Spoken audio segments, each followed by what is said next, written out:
समझ नहीं आ रहा अपने सैलरी इंक्रीमेंट का क्या करूं। बेटा इतना क्या सोच रहा है? अपने म्यूचुअल फंड्स के एसआईपी का टॉप अप करा ले। This is the right time. क्या समझ में नहीं आया? बेटा इतना क्या सोच रहा है? अपने म्यूचुअल फंड्स का एसआईपी टॉप अप करा ले। This is the right time. आप समझा?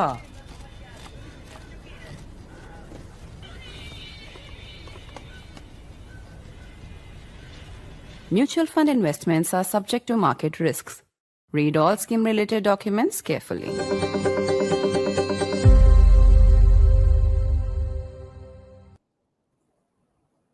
Tensions between India and Bangladesh are spiraling over the targeted violence against the Hindu community in Bangladesh.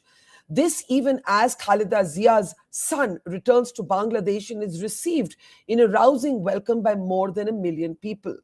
The Ministry of External Affairs, our government, has responded today saying that what is happening with religious minorities, in particular the Hindu community in Bangladesh, can no longer be brushed aside and explained either as media exaggeration or political violence. A second Hindu man has been lynched, this after the lynching of Dipu Chandra that basically led to a situation of extreme friction between Dhaka and Delhi.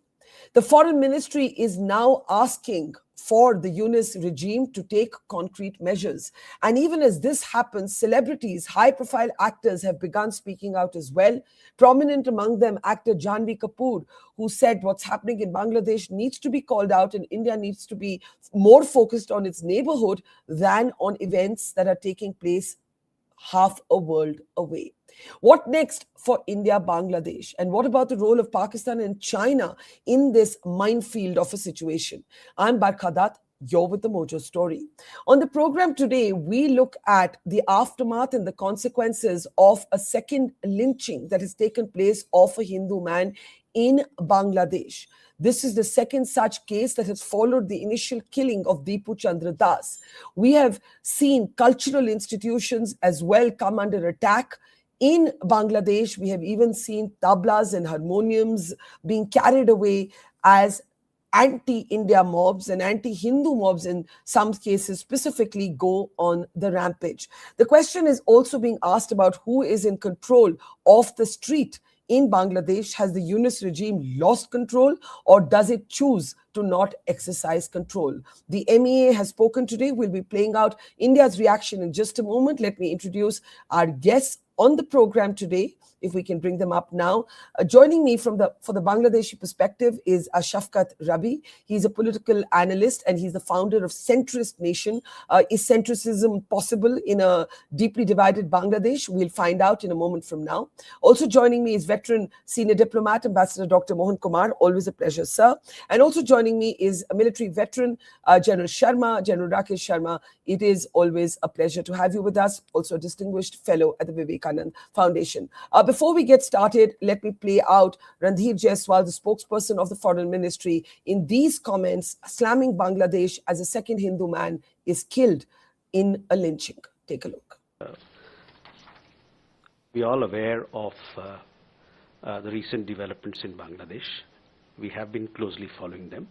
And as far as law and order situation is concerned, I have been apprising you from time to time as to what our position has been or should be and is today. The unremitting hostility against minorities in Bangladesh, including Hindus, Christians, and Buddhists, at the hands of extremists, is a matter of grave concern. We condemn the recent gruesome killing of a Hindu youth in Mymensingh and expect that the perpetrators of the crime would be brought to justice. Over 2,900 incidents of violence against minorities, including cases of killings, arsons, land grab, have been documented by independent sources during the tenure of the interim government. These incidents cannot be brushed aside as mere media exaggerations or dismissed as political violence.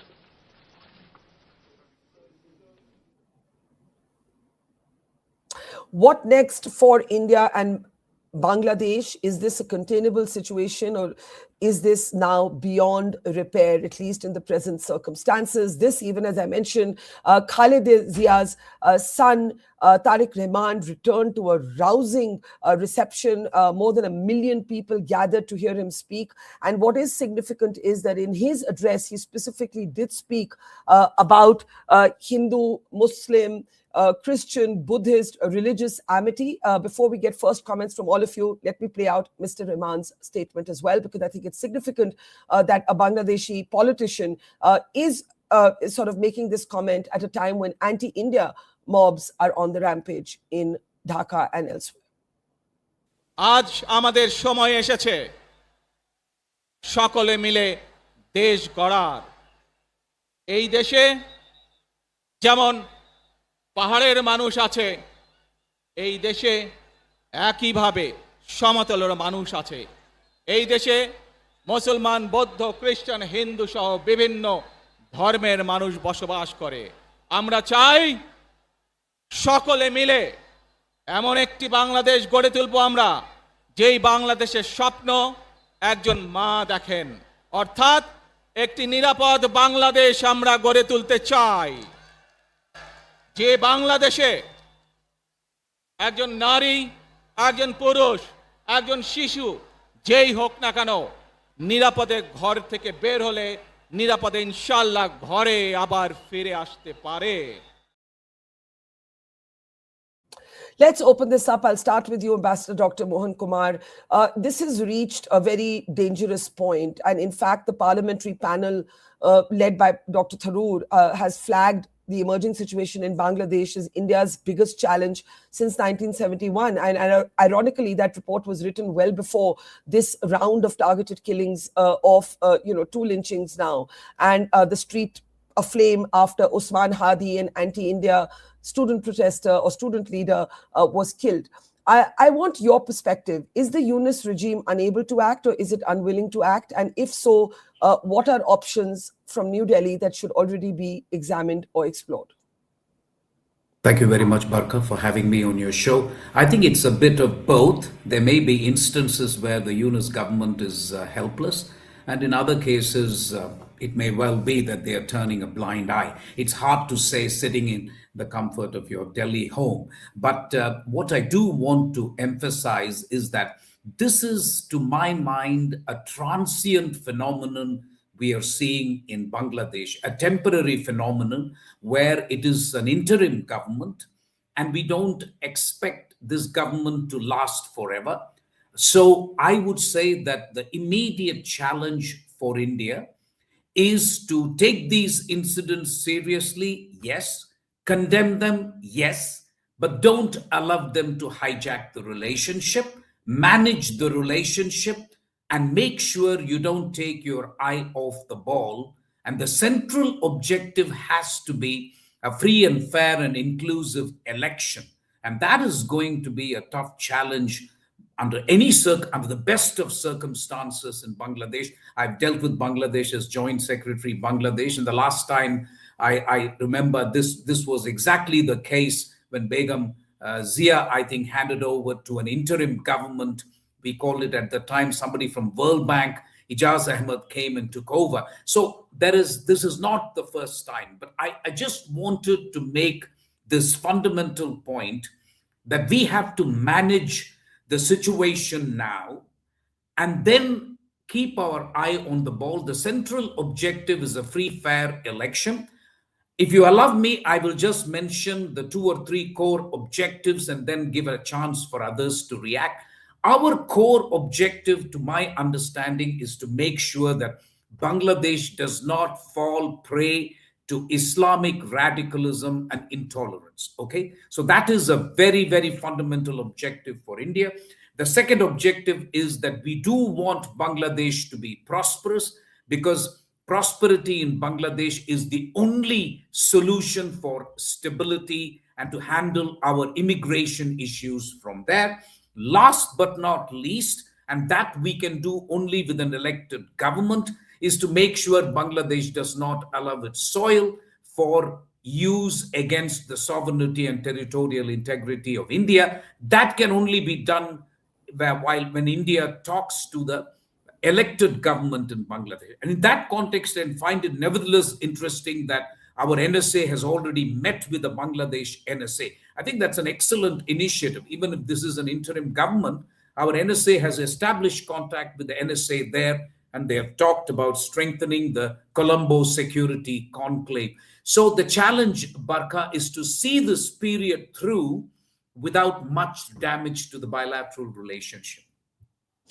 So I have no disagreement with that, Ambassador Kumar, as an aspiration, as an objective. But what I want to ask General Sharma is it possible, or is Bangladesh already in the throes of a change that is taking deeper roots than India would be comfortable with?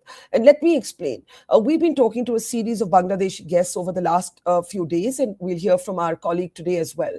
They all have very different perspectives. I have heard far-right voices on this program. I have heard centrist voices like we'll hear today. But some have begun to erase 1971. I've had a gentleman actually sit here on the program and say, oh, we could have done this without the Indian Army. We are in the month where we have just commemorated Vijay Diwas, the 1971 war that birthed Bangladesh, and this erasure is also linked to the way Mujibur Rahman, the founding father of Bangladesh, is being targeted. So the two things are interconnected. Third, we've had Bangladeshi friends.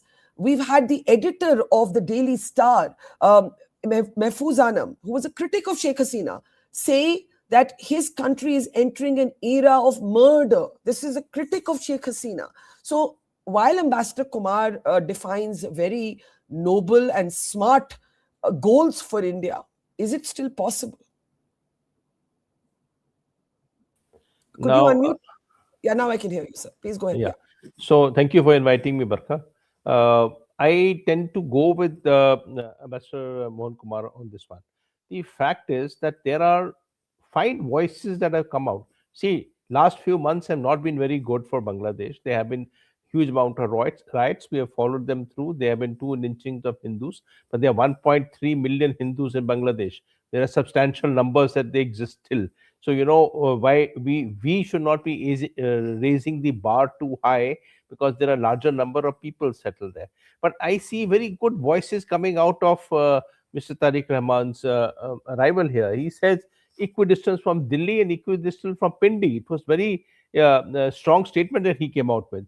He also named the Hindus, the Buddhists, and the Christians, saying all of them are all Bangladeshis.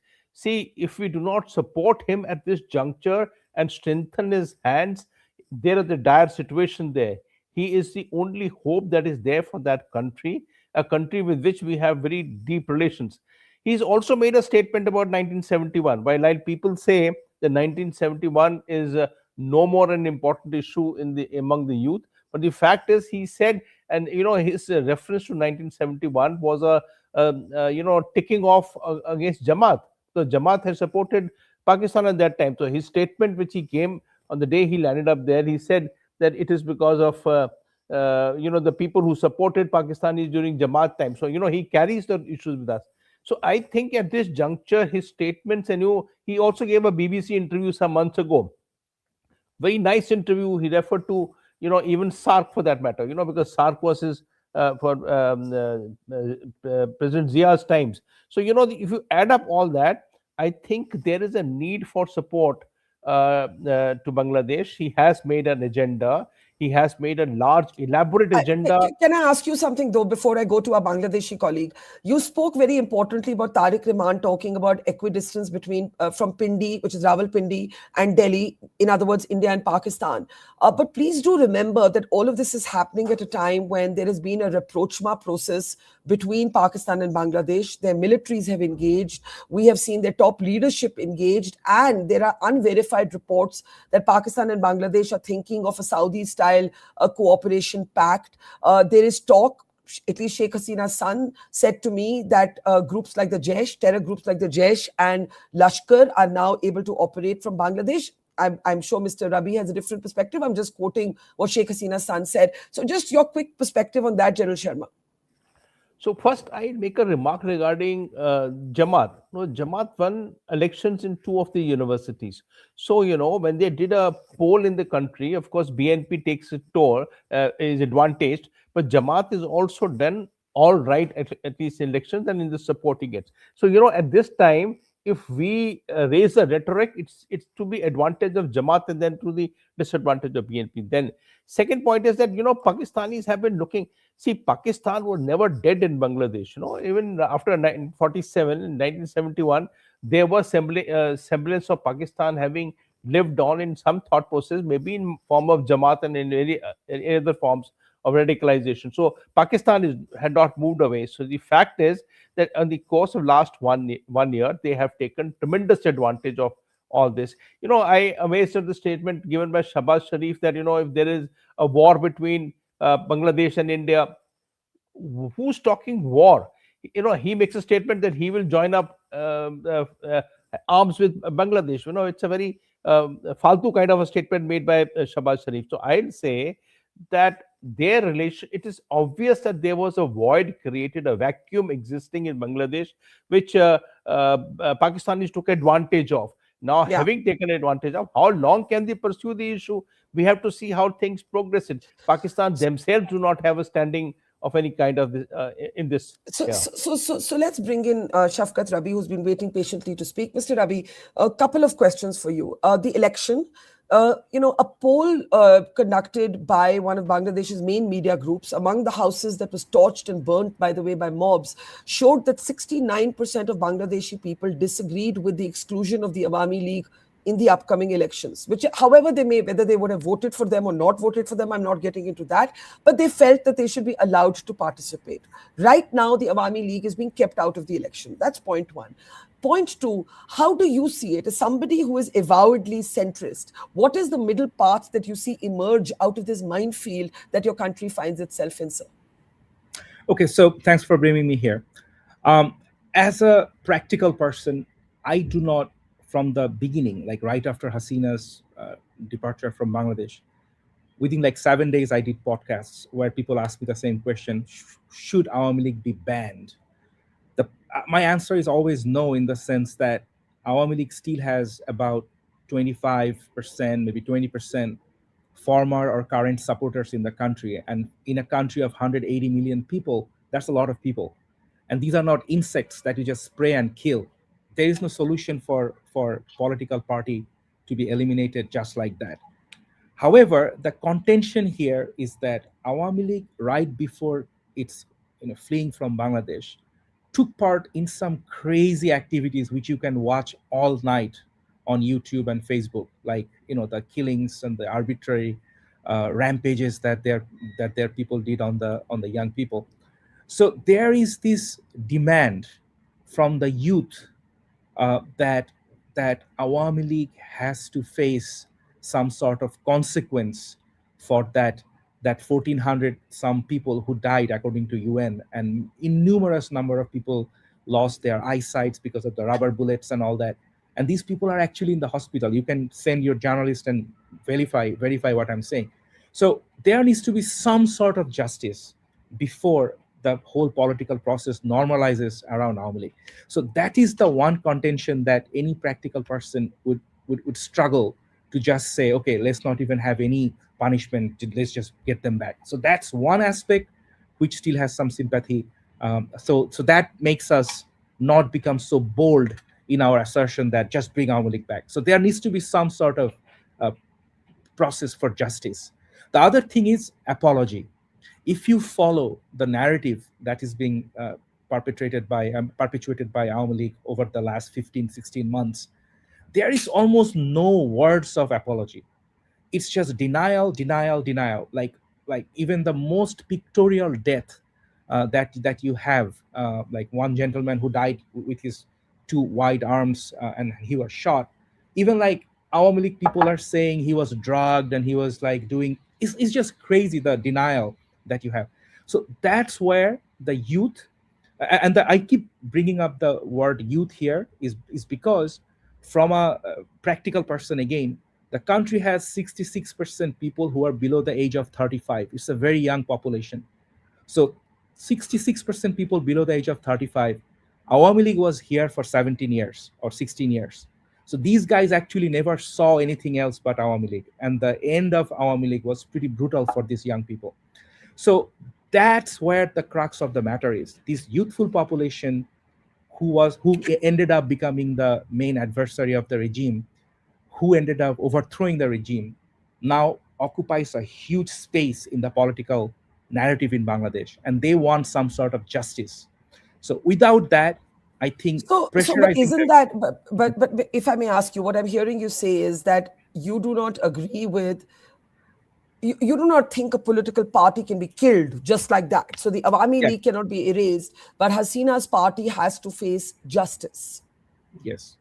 And some semblance of apology to the people has to be extended by the Hasina clan. This continued denial and bringing, like, there's a gentleman who used to be a lieutenant general.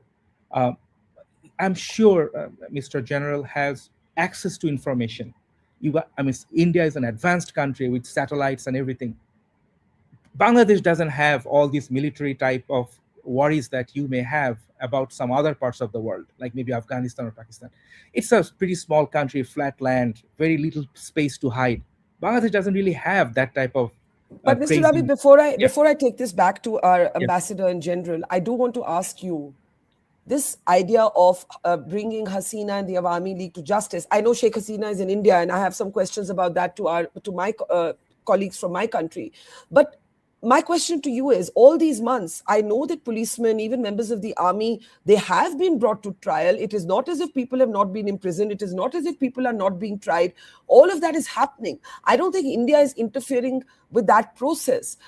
So how does that explain the lynching of Hindus? How does that explain that Usman Hadi and others are today talking about a so-called Greater Bangladesh, and including in that maps that show the Northeast is part of Bangladesh? You see, all of this, if I may say so, seems to be an echo of what Pakistan's ISI talks about when it says that the next threat to India will come from the East. So, that is the reason for the deep skepticism in India. So just a very brief response, and then I'll get both Ambassador and General to come in. I do not recall Hadi ever talking about Greater Bengal or Greater India, either of those terms. Great Bangladesh. Great Bangladesh. He's reported the maps that he was showing per media reports, the maps that he was showing represented this, and we have seen even Yunus, Dr. Yunus, talk irresponsibly about the Northeast. We have seen it almost seems a little bit like a variation of Pakistan's language on the Northeast of India. Some of these conversation around Greater Bangladesh, Greater India, Akhand Bharat, all these things are hyperbole. As responsible analysts, we should not take these things seriously. I have seen a lot of YouTube videos where someone from your country chopping off the northern neck of Bangladesh, the southern in Chattogram, and showing how the map changes. Internet has become a little bit of crazy in terms of this kind of narrative. So we need to always focus on whether any responsible person is talking like that. So I accept the point that you made about Yunus. I'm not here to defend him. But no responsible major political party, let that be Jamaat Islami, let that be BNP, Awami League, nobody has any of these ambitions of like territorial expansion, and it's not even practical. So, and it's not practical for even India. Fair enough. But if I'm not wrong, and I can be corrected, in fact, I've asked my producers to pull out the headline. I remember specifically Dr. Yunus making a rather provocative comment when it came to the Northeast of India, and I've asked somebody to oops, where did my guest go? I've asked somebody to pull that out and check it. Can I please bring back my guest? Okay, I don't actually know what's going on here. I can see them at the back end. Dr. Ambassador Kumar, if you can hear me, are you able to hear me? Let me actually just bring you in. Go ahead, sir. Ambassador Kumar, I want you to. Yeah, go ahead. If you want to respond to what you've heard Mr. Rabbee say. I have to say that I find myself largely in agreement with Mr. Rabbee, frankly, except for one thing perhaps, and that is that it seems unfair to treat the whole party for what are interpreted as alleged, misdemeanors and crimes by a coterie of leaders. Even assuming Sheikh Hasina and her colleagues are responsible, the only area where I disagree with my Bangladeshi friend is that I think a way has to be found to include the Awami League even Sorry, in if I this may, election. if I may, I'm so sorry. I just wanted to make sure that I was Please. correct. This is a headline. Muhammad Yunus sparks anti-India row, gifts a map showing Northeast India in Greater Bangladesh to Pakistani General, Mr. Rabbee. I usually do trust my research. I'm usually pretty well researched, but I wanted to show it to you so that I could. And Dr. Yunus, Dr. Yunus is not an irrelevant voice in Bangladesh. For me This to bring one this I up. have to respond. This one I have to respond. Very quickly, one because the master was speaking and I interrupted Yeah, him. please Yes. allow me just 1 minute. All right. This one, okay. So Yunus has interfered into this conversation twice. Once in China, where he talked about Bangladesh is the gateway for Northeast because of the ocean, Bay of Bengal. So that's probably not a geopolitically very savvy statement. India has other access to the southern ocean and the southern water. So that's that. This one in particular is actually not his fault, because this one is a drawing by a kid who drew Bangladesh's map bloated. And the press secretary the kid can be forgiven, but the interim leader of Bangladesh cannot be forgiven for this. No, I know, but if you actually see the picture, it's actually not Greater Bharat or Greater Bengal. It is just Bangladesh, but the map was drawn poorly. Mr. Rabbee, I will just say to you, as I said, you can say the child didn't know better, the child was careless. But I think when relations are so fraught between two countries and you're meeting Pakistan, which is the arch adversary of that country, you are expected as a leader of a nation to be more careful or to be conscious that gesture will be read in to a certain way. But okay, let's move ahead. Sorry, Master Kumar, I didn't want to interrupt you, but since I had this piece of information, I wanted to just in response to this and the other point I was making. One, I think relations between India and Yunus have not been the best. It's an open secret, and I think he has had it in it for India. I don't know quite the background as to why this happened, whether he wanted to meet the PM and the PM was not able to give him time, or maybe we genuinely think that there is a section of opinion, Barkha, that feels actually that constitutionally it's illegal, Yunus and his interim government, and you must have heard about it as well. So I would put it down to this relationship, which has not been the best. But going back to the point I made, I think I agree with my Bangladeshi colleague in as much as we should not allow fringe elements to kind of hijack the relationship. My biggest concern right now is if my core objective is that I want to wish that Bangladesh does not fall prey to Islamic radicalism and fundamentalism, if you remove Awami League from the equation, there is a poll which says that BNP is 33% and Jamaat is 29%. There's a difference of just 4 points in a poll that has been published just 2-3 days ago. That worries the hell out of me, because this is not going to be representative. Because my understanding of Bangladesh is that no matter which way you look at it, Islamic fundamentalists are not a majority in Bangladesh. But they could be a majority if you axe 33% of the population or the votes straight away, which is what you are doing by actually axing Awami League from the equation. So that is my central concern, Barkha. Now, I'm anticipating your question, so if I can beg you for 2 more minutes as to how we can deal with this. I think Sergio Gore's conversation with Yunus is important. And I think India has to start coordinating its position with the US, Europe, and others when it comes to elections in Bangladesh. We should not be seen as interfering in the internal affairs. So what happens to Sheikh Bangladesh. Hasina, if I may ask you? Sheikh Hasina continues to be in India. I think it's quite clear that in the present circumstances, there's no question of India sending her back because there's a belief that she will be killed. And again, India is reminding Bangladesh that the Bangladeshi military actually facilitated her crossover into India at that time.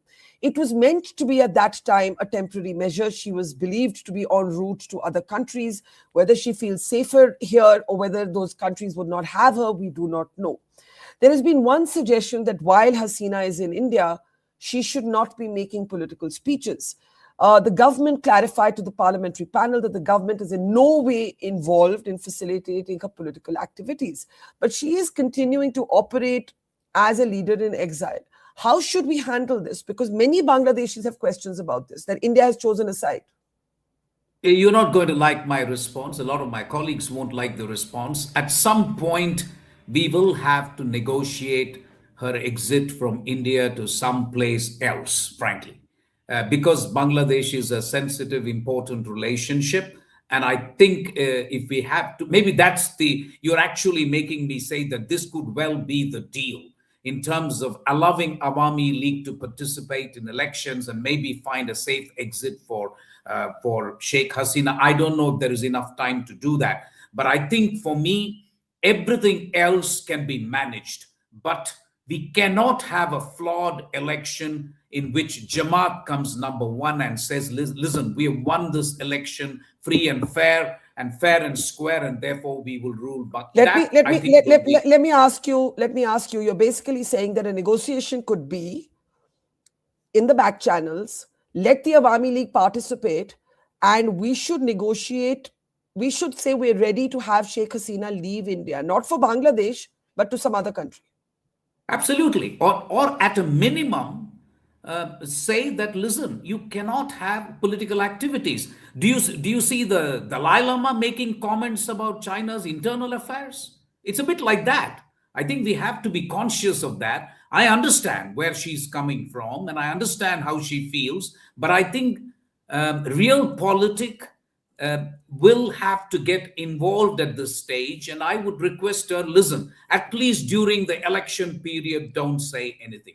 That would be my plea, Barkha, but I know there are not too many takers in India for that. So, well, I think sooner or later, it's a question we have to address. And I want General Sharma's response to it. What I've heard from India thus far, or many Indians, and Ambassador Kumar, he's right. He's one of the rare few who's actually saying it's time to start talking about this. The point is, the others are saying, look, returning her to Bangladesh is not an option because her life is not safe in Bangladesh. I don't know what the third country is because she was meant to go to a third country. She was meant to be transiting through to India. The country was meant to be United Kingdom.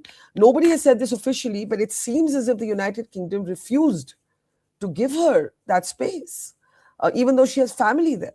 The Americans certainly won't have her. They were never fans of Hasina.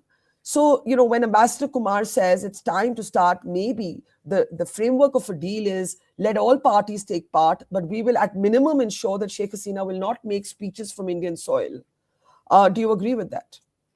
Yeah, so one part I agree and one part I have a different opinion. She came to India thanks to the army chief. She was brought formally there. She was handed over by the serving army chief who sits there as an army chief even today. So, you can't say that we picked her up from Bangladesh and brought her here. She was brought by that time a part of the Bangladeshi government. So she's in India as part of that phenomena. Now, to push her away or even talk about pushing her away is actually losing disrespect for Indian nation. We have taken strong stand in this one, saying that, okay, she's a guest here. She was a friend of ours for 15 years. Now you suddenly jettison her out is not a very fair idea. So I disagree here.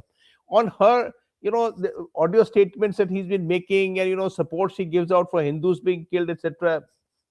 I think that the MEA should put a foot down, saying that you can't do this, especially in this period. Talking is not allowed. You are a guest with us, and guests should behave as guests ought to do. That's second. Third part. Look, if we take a equation with what happened to Imran Khan, and the PTI got banned, in the election that took place last year in Bangladesh, and Imran Khan was jailed away. But a PTI won a state government, which still they have, Khyber Pakhtunkhwa. not directly, but as independents, and they had whole lot of independents come up as the MNAs, their MPs. So, while you say that Awami League can be banned, but Awami League people can still stand for elections even as independent candidates, as happened in happened in Pakistan, and they will be a force to reckon with, even as which as a PTI is today, even despite the fact that Munir is behind Imran Khan. It's not happening this way. The third part I wish to say is about the apology. No, I fail to see any political party which has got a long-term ambitions to apologize for what they did, whether it is the election which was rigged previously or what they did in the course of last year. They will be punished. People will be taken to task. But your apology stands for history, for future time, future elections. Look, you did this and you did that. So political parties hate the question of laying on apologies, and I don't think they will apologize here. I have a quick question from one of our audience members for you, General Sharma. While political equidistance for Dhaka from Delhi and Pindi, which is what Tarique Rahman said, is Bangladesh's sovereign prerogative, the impossibility of geographical equidistance means India needs to ensure it faces no security threats from Bangladesh. There are a number of military veterans, security experts who've been worried that the next terror threat will be traced back to Bangladesh, maybe to Pakistani terror groups operating there, that are now being allowed a kind of impunity that they were not allowed earlier. How concerned are you about this? Okay, firstly, I take a step back on the border part. The border between India and Bangladesh was negotiated over a long period of time and decided in the, we lost a large amount of territory when we sorted out the enclaves across. So border is not, it's neatly done up all over the place, and of course the fences come out. So anybody saying that they wish to expand the borders either way is actually foolish statements, and they don't merit concern at all. Now the issue of threat. Look, India has been facing terrorist threats from all over the place. Where do this LWE people in central India get their weapons from? They have been fighting us, so now they have come down to lesser quantity. But the weapons are coming from all over the place. The borders are all porous. So to say a threat cannot come across, whether it is terrorist threat or anything of this kind, or weapons being dropped or whatever, well, that's all possible, and we have to guard against it. We have to pull up our socks into any threat. But having said that, I think this threat bogey has been pushed a bit too far. Bangladesh, we surround Bangladesh on nearly 4 sides. We we have no intent of this kind. The border has been managed by the border security force and not by the army. To say that there is a threat, somebody said Lal Munir Hart. Lal Munir Hart is, I can sit on my side of the border and throw a stone to Lal Munir Hart. So, all this is, I think, exaggerations which do not merit so much of attention. Okay. I need to start taking last comments. I'll come to you, Mr. Rabbee. I want you to talk about the pan-Islamic influence that has been referenced by both General Sharma and Ambassador Kumar. It's also been talked about by many Bangladeshi friends and guests that we've had on this program. And they're genuinely concerned. The images, for me, more than even the, institutions being torched, was this image, a harmonium, somebody running with a harmonium. Like, these are Taliban style images, that when a harmonium is not spared, when a tabla is not spared in mob frenzy. How concerned are you about these pan-Islamist forces, or do you believe that there is still a large part of the Bangladeshi people that do not think like this, that do not feel like this, but they're not getting a voice in the current environment? So you are watching the harmonium breaking, but at the same time, Bangladesh is contesting in pageants. I forgot the lady's name, I think Mithila. She probably wore the scantiest bikini and became number 5 in Miss Universe, just like last month. And there is another lady who's in Miss Cosmos or something, and she's also wearing some of the most I know, but I'm talking about targeted religious violence. I'm giving you the perspective. I'm talking about targeted religious violence. Yeah, so depending on, I'm answering you the cultural side. So a country which produces ladies going into Miss Cosmos and Universe wearing, scant bikinis is definitely not conducive to this type of behavior as well. So the reality is in the middle. So let me explain what's going on in this China incident. Basically, what had happened over the last 15-16 years, the China, Udichi, there are certain institutions, they created the manufactured consent for the regime.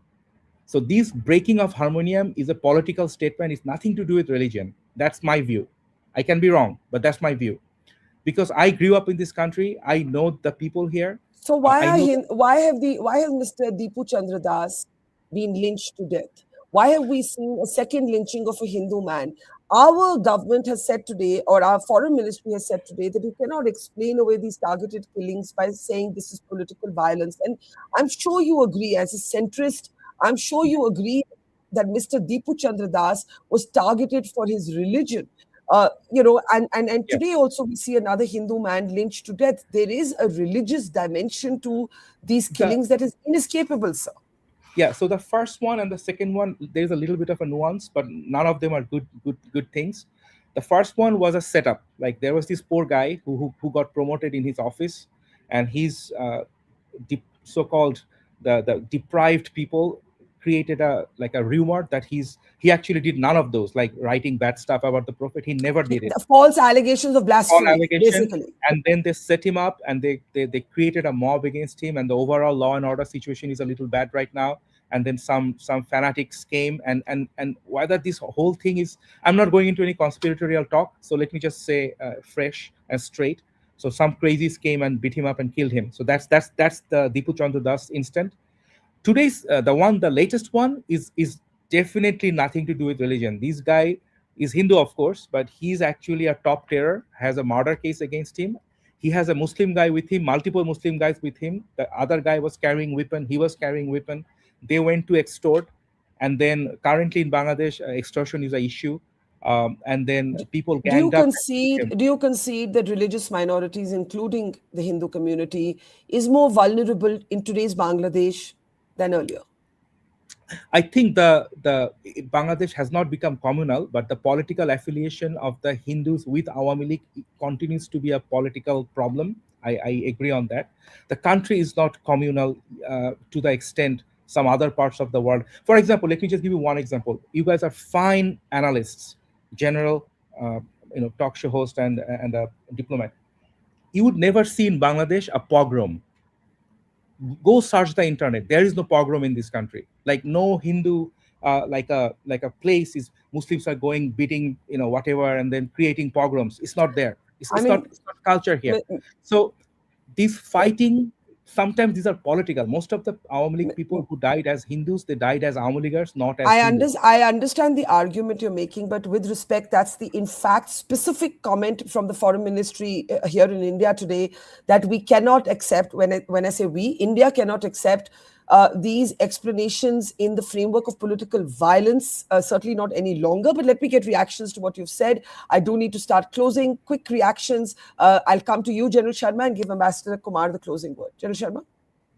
So I think, we should look at hope here. And no, we should not start looking at negatives. What has happened is not nice.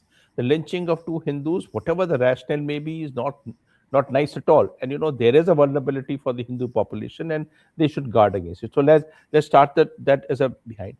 But I think if we take it a little positively and say, okay, we have been in touch with the Indian diplomats have been in touch with Mr. Tarique Rahman in London and elsewhere, and we have been talking, and there have been exchange of views, and they understand that you just cannot move around in Bangladesh without Indians' presence all over the place, including electricity, including water, including whatever any which way. But India is totally intertwined with Bangladesh, so they all understand it. So let's start pragmatically saying, sort out the fences, sort out the issues here.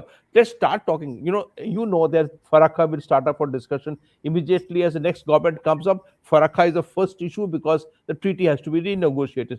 Let's start having an internal discussion as to what do the Bangladeshis want on Farakha and what can we give, and where is the middle path. What can we do to Tiesta? What can be done to other issues, to strengthen the hands of the next prime minister when he takes over. So we start calculating some bouquet of options. Every time we think negatively, we have plenty of enemies in India. We can't look for creating much more. already surfeit of them. Yeah, I do think it's important to remember that there is a strategic dimension to this, an external security dimension to what is going on. I want to give Ambassador Kumar the last word. I'll pick up a comment from our audience stream.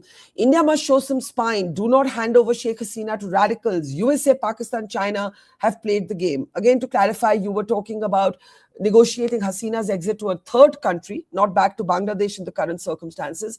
That said, there is a view that the Americans wanted a regime change in Bangladesh. There is a view that China and Pakistan have interests that are basically calibrated to differing degrees against India.